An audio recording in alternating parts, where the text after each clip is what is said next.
예수께서 이르시되 진실로 진실로 너희에게 이르노니 아브라함이 나기 전부터 내가 있느니라 하시니 그가 돌을 들어 치려 하거늘 예수께서 숨어 성전에 가시니라. 아멘. 네, 축복합니다. 근데 이제 신학을 공부하면 가장 핫한 인물이 바울입니다. 많은 사람들이 이제 바울을 기점으로 복음주의자와 자유주의자들이 보통 나뉘어지는데요. 왜 그러냐면 바울에 대해서 그런 별명을 부르기 때문이에요. 바울이 기독교를 만들었다, 이런 이야기들을 이제 하게 됩니다. 이제 신학교에 가면 역사적 예수라는 말들을 많이 하는데요. 예수님이 실제로 가르치신 것과 이제 바울이라는 사람이 그 로마 제국에 맞는 어떤 종교로서 기독교를 만든 것이 다르다고 얘기하는 것들이 참 많이 이야기가 됩니다. 제가 신학교 들어갔을 때만 해도 이야기를 엄청나게 들었습니다. 그리고 들으면서도 좀 혼란스럽기도 하고 그랬던 기억이 나는데요.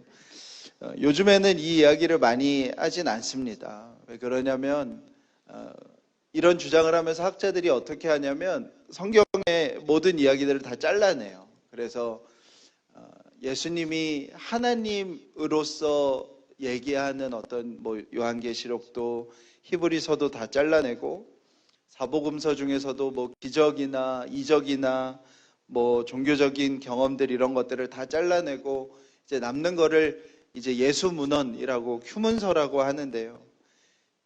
이제 그렇게 잘라내서 이제 아주 윤리적이고 도덕적인 이야기들만 실제 예수님이 하셨던 이야기고 나머지는 다 후대에 기독교를 이제 국가 종교화하면서 만든 어떤 신화적 요소라고 이야기를 하고 그 누명을 다 누구한테 씌우는 거예요? 바울한테 다 씌우는 거거든요. 근데 요즘에는 이런 주장을 많이 하진 않습니다. 왜 그러냐면 어떤 기준과 어떤 근거로 예수님의 말씀이 예수님이 하지 않으셨다, 하셨다를 구분할 수 없기 때문이죠.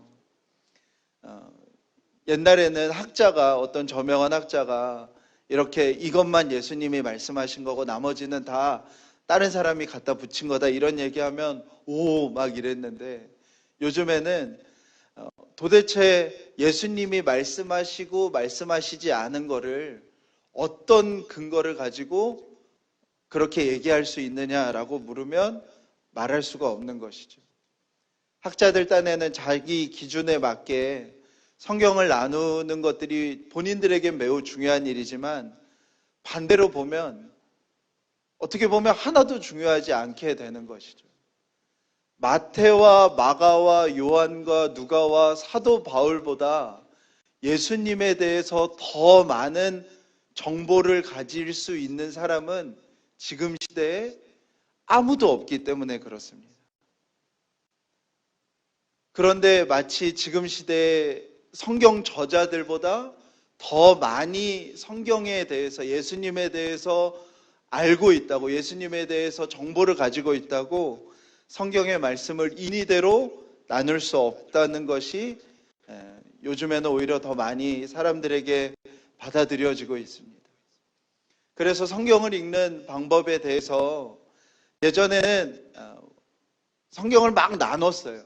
막 이렇게도 나누고 저렇게도 자르고, 이렇게 자른 거는 이 주장이고 이렇게 자른 건 이 주장인데, 요새는 성경을 우리에게 주어진 그대로 봐야 한다는 이야기들을 훨씬 더 많이 합니다.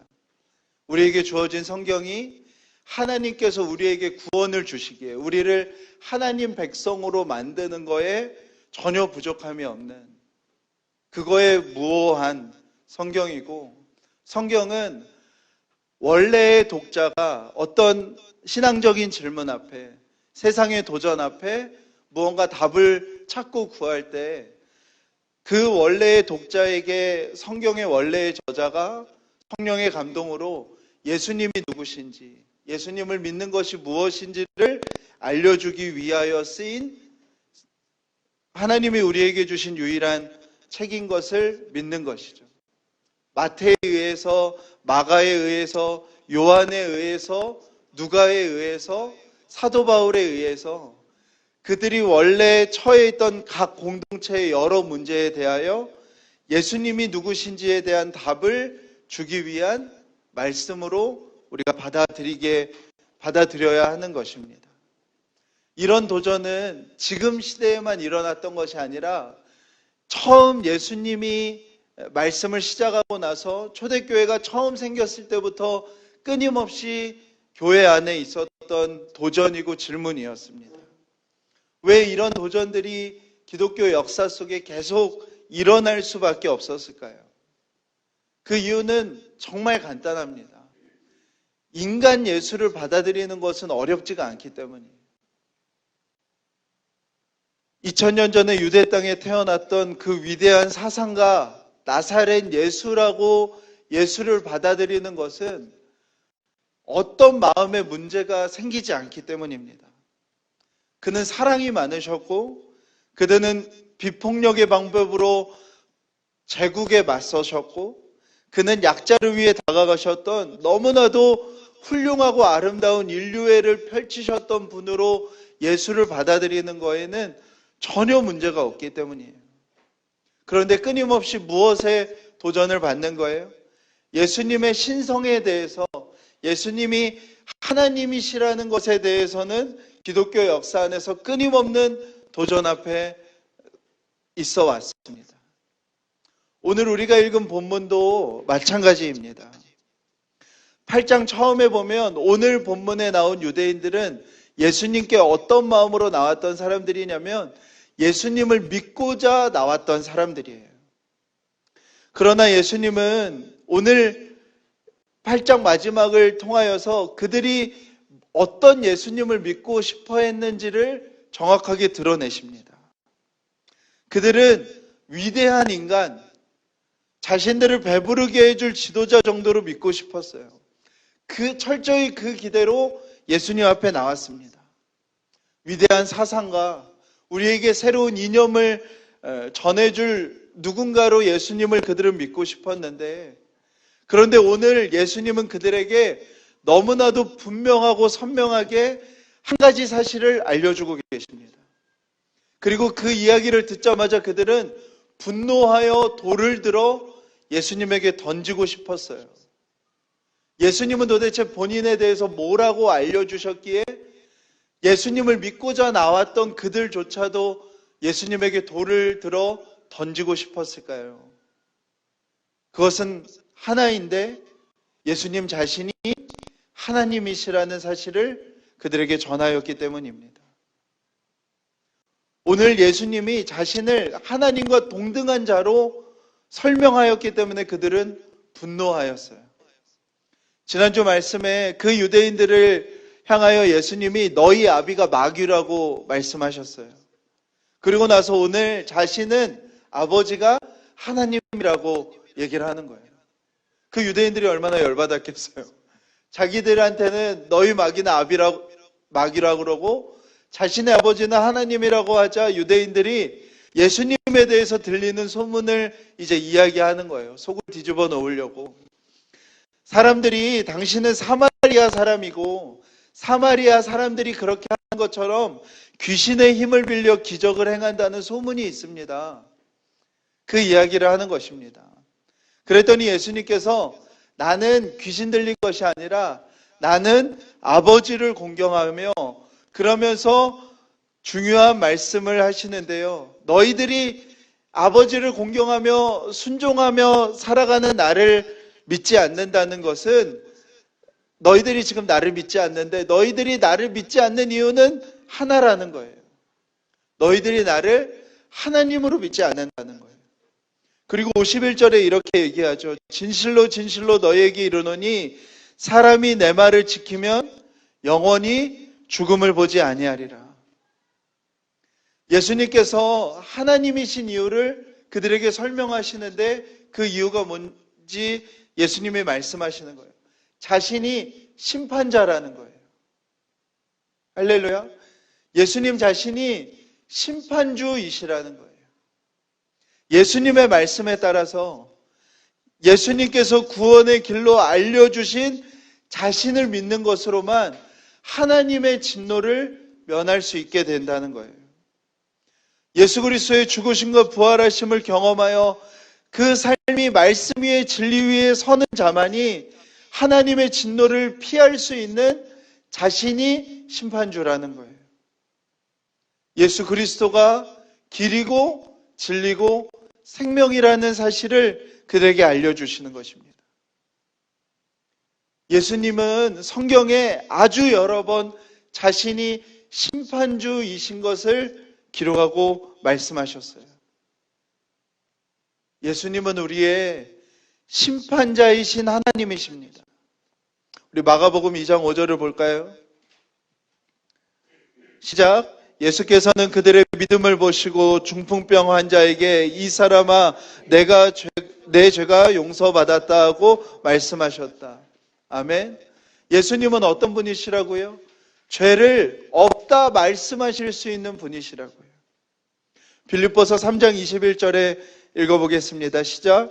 그분은 만물을 복종시킬 수 있는 권능으로 우리의 비천한 몸을 변화시켜서 자기의 영광스러운 몸과 같은 모습이 되게 하실 것입니다.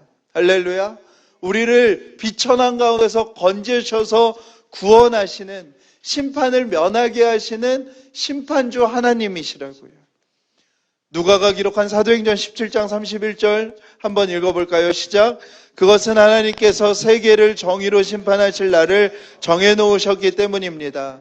하나님께서는 자기가 정하신 사람을 내세워서 심판하실 터인데 그를 죽은 사람들 가운데서 살리심으로 모든 사람에게 확신을 주셨습니다. 아멘. 하나님께서 이 땅에 누구를 보내셔서 그로 인하여 심판을 면하게 하는 일을 하실 것이고 그가 사람들 가운데 죽고 살으심으로 그 일을 이루셨다고 기록했습니다. 그가 누구십니까? 예수 그리스도이십니다. 디모데후서 4장 1절에요.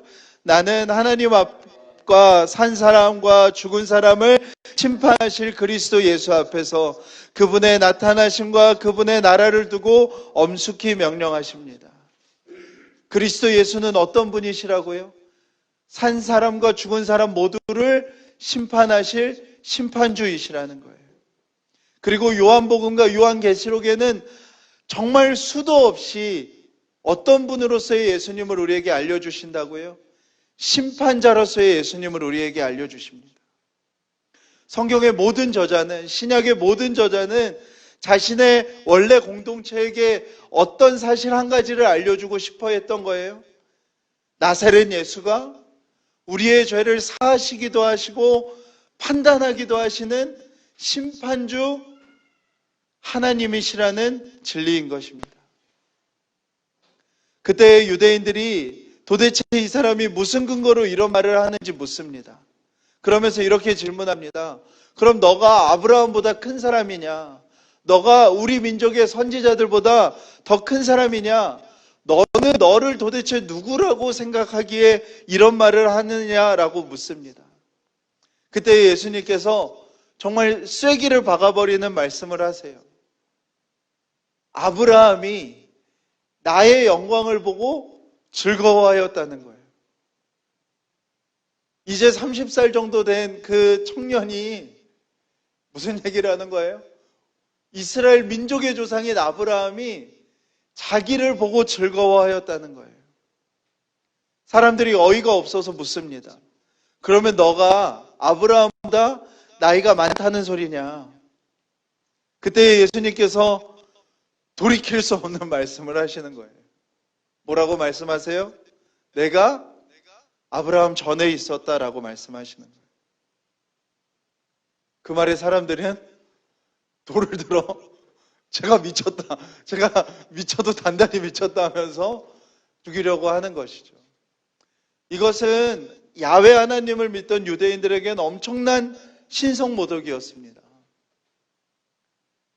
근데 요한복음은 1장 1절 2절에 동일한 선언을 하고 있어요. 우리 요한복음 1장 1, 2절 다시 한번 읽어볼까요? 시작. 태초에 말씀이 계셨다. 그 말씀은 하나님과 함께 계셨다. 그 말씀은 하나님이셨다.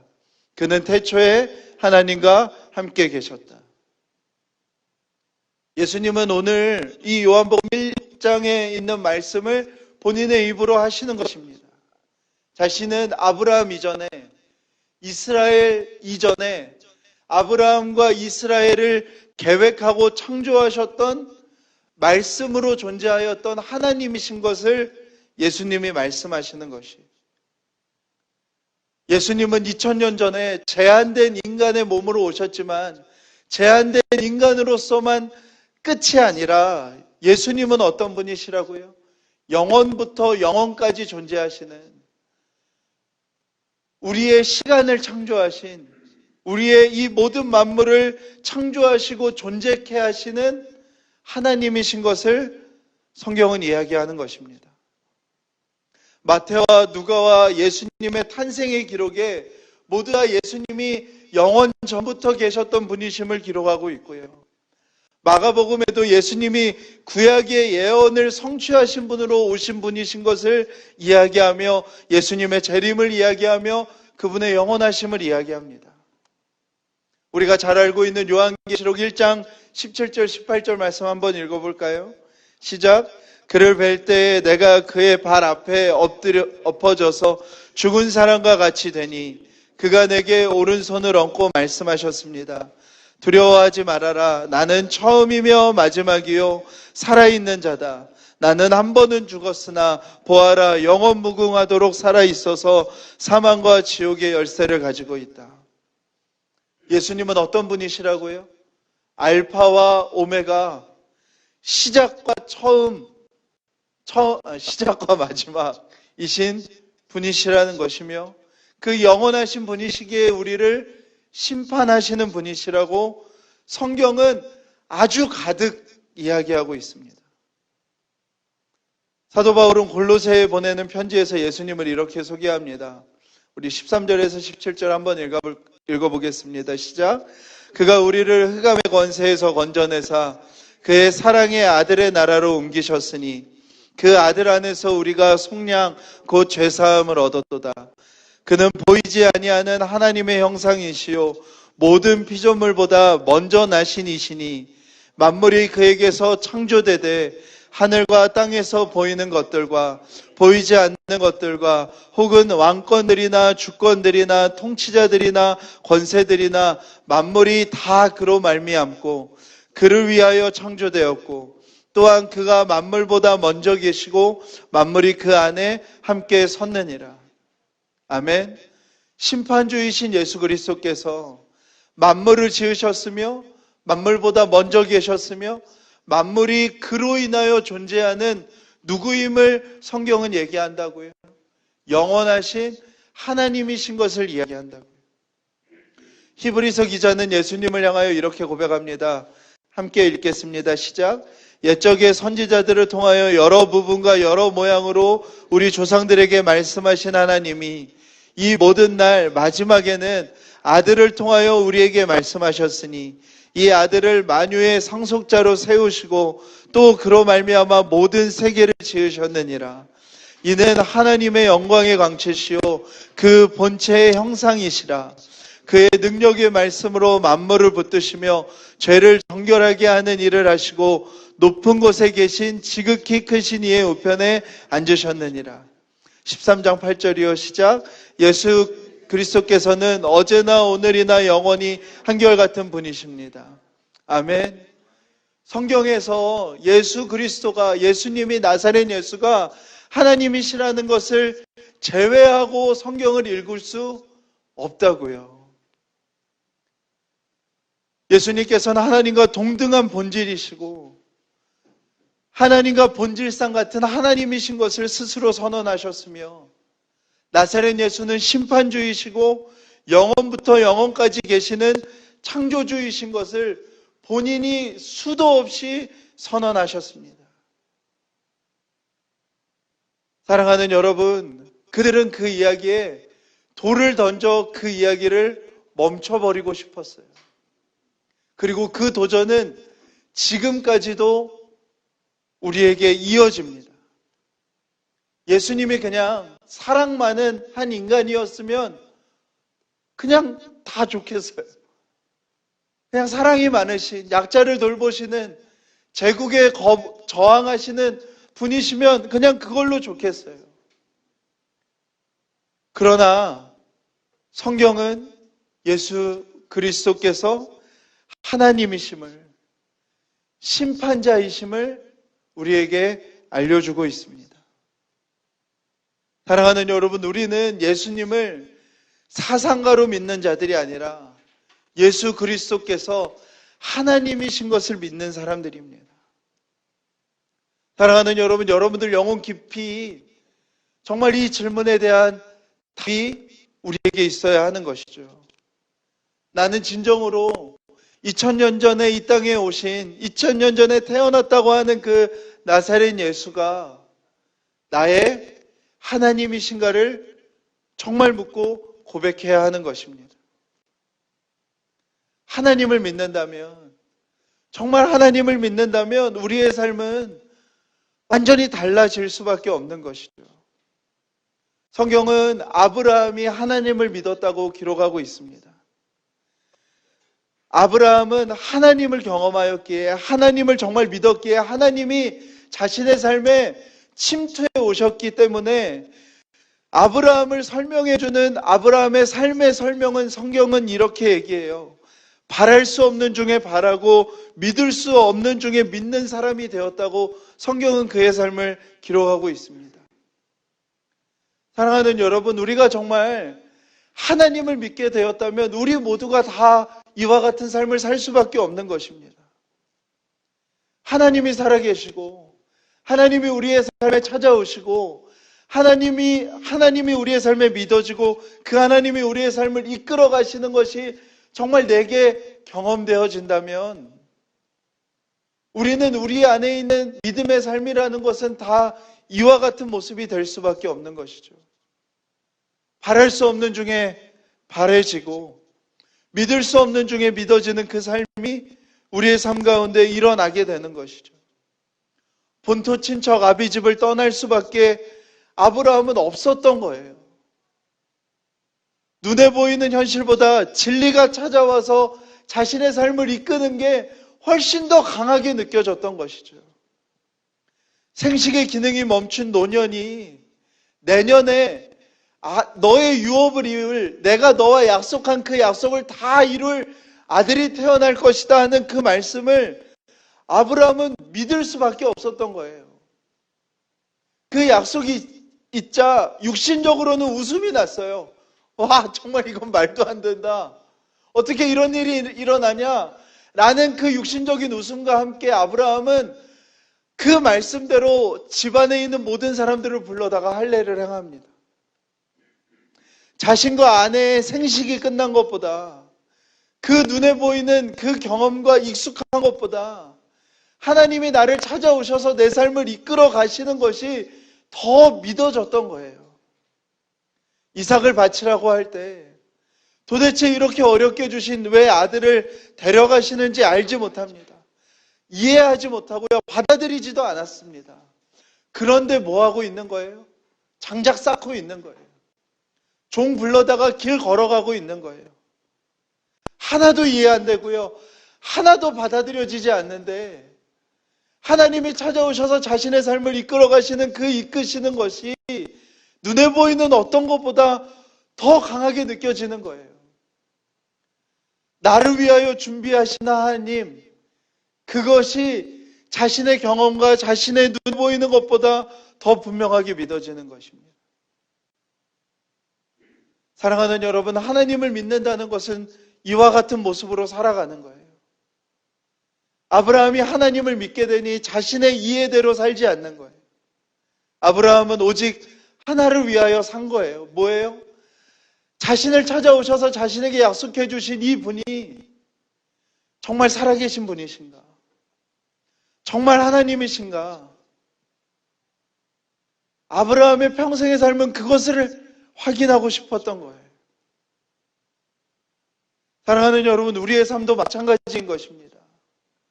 예수님이 그냥 사랑 많으신 분으로 끝나면 우리는 그냥 메마른 것으로 끝나요.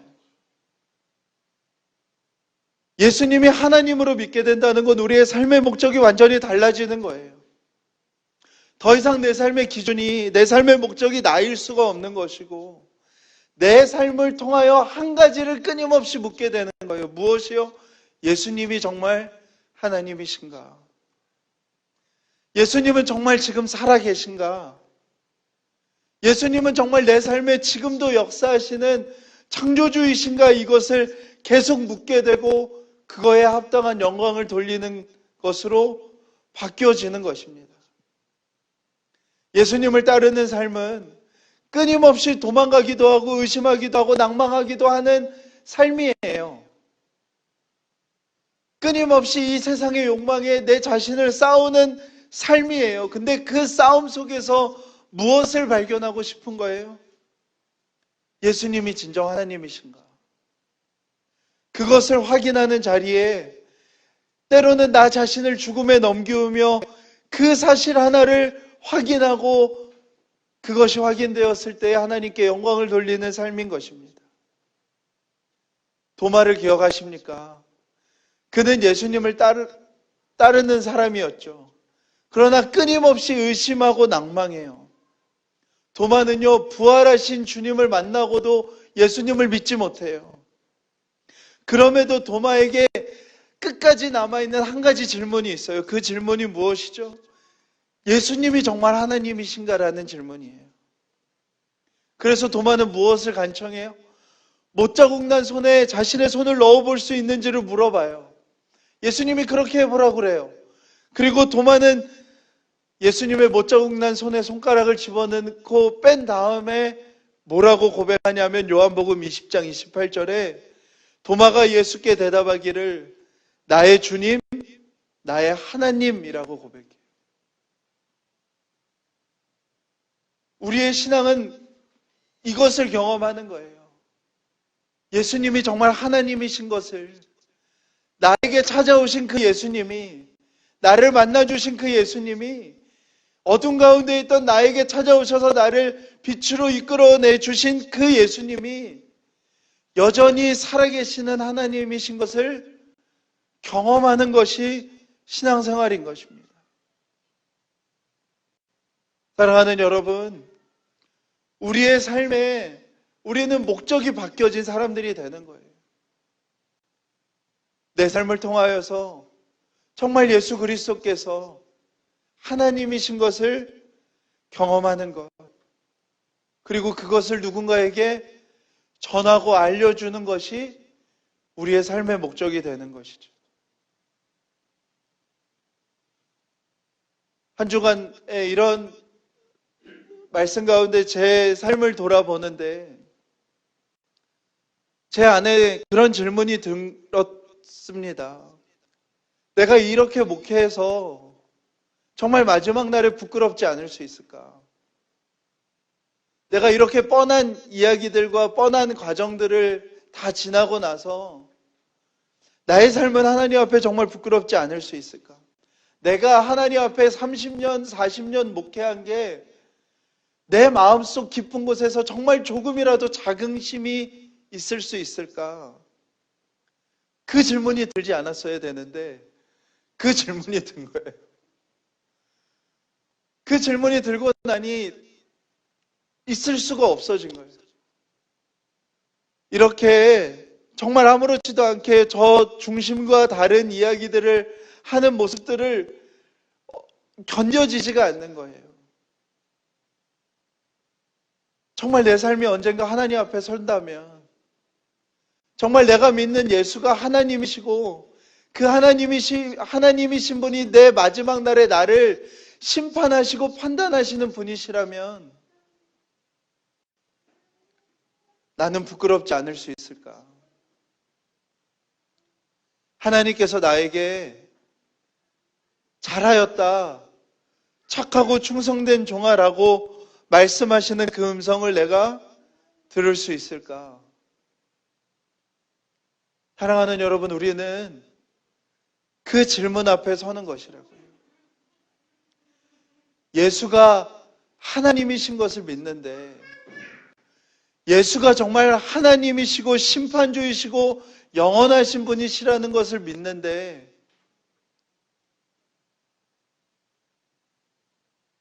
우리는 그것을 정말 믿으면 살 수 없는 삶의 모습이 생겨지는 거예요.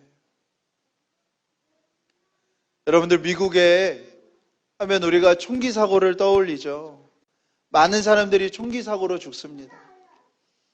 그런데도 총기를 규제하지 못하는 미국을 보면 우리가 참 안타까워 생각하죠. 미국 인구가 한 3억 명이 조금 넘는데 2014년에 미국에서 총기 사고로 죽은 사람이 12,563명이랍니다. 되게 많죠. 3억 명이 넘는 인구 중에 총기 사고로 12,563명이 죽었대요. 여러분, 근데 2014년에 5천 명이 조금 넘는 우리나라에서 자살자가 몇 명인지 아십니까? 13,836명입니다. 3억 명이 넘는 미국에서 총으로 죽는 사람보다 우리나라에서 5천 명이 조금 넘는 이 인구 속에서 자살로 죽는 사람들이 13,836명입니다. 이들은 무엇을 잃어버렸기에 죽을 수밖에 없었을까요? 사랑하는 여러분, 예수를 제 아무리 윤리로 도덕으로 믿고 따랐을 때 얻을 수 있는 건 절망밖에 없습니다. 우리 중에 누구도 예수님처럼 못 삽니다. 우리 중에 누구도 예수님의 발톱만큼도 살아갈 수 없습니다. 그 삶을 아무리 추구하고 말하고 얘기하고 그 삶을 그대로 따라간다고 하면 그 사람 마음은 메마르고 거덜날 수밖에 없습니다. 누가 그럴 수 있습니까? 어떤 누구도 이 삶의 무게를 견뎌낼 수 없습니다. 예수 그리스도가 하나님으로 고백하는 자들만 비로소 소망을 붙들고 살 수 있는 것입니다. 예수 그리스도께서 하나님이라고 고백할 수 있는 사람만 소망 가운데 살아갈 수 있는 사람이에요. 사랑하는 여러분, 우리의 삶이 언젠가 끝납니다. 우리의 삶을 다 살아낸 후에 우리는 그 삶의 끝에서 무엇을 확인하고 싶으십니까? 그것이 성경이 우리에게 묻는 질문인 거예요. 우리가 언젠가 병이 들고 우리 중에 모두는 다 침상에서 마지막을 맞이할 텐데 그 순간에 내 삶이 내 평생의 삶을 통해 내가 무엇을 확인하고자 했으며 무엇을 발견하고자 했으며 무엇을 얻고자 했는지에 대한 답을 우리가 해야 되는데 그때 우리는 무슨 소망을 붙들고 눈을 감을 수 있겠습니까?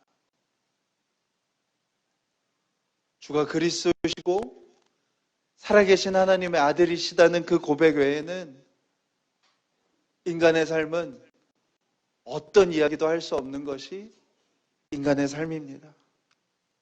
사랑하는 여러분, 예수님이 하나님이신 것을 믿게 되는 은혜가 우리 가운데 있기를 축복합니다. 어떤 절망 가운데서도 소망을 부를 수 있는 그 이유, 우리를 찾아오신 그 예수가 우리의 하나님이신 것을, 만물의 창조주이신 것을 믿게 되는 은혜가 우리 가운데 있기를 축복합니다. 우리 함께 찬송하시겠습니다.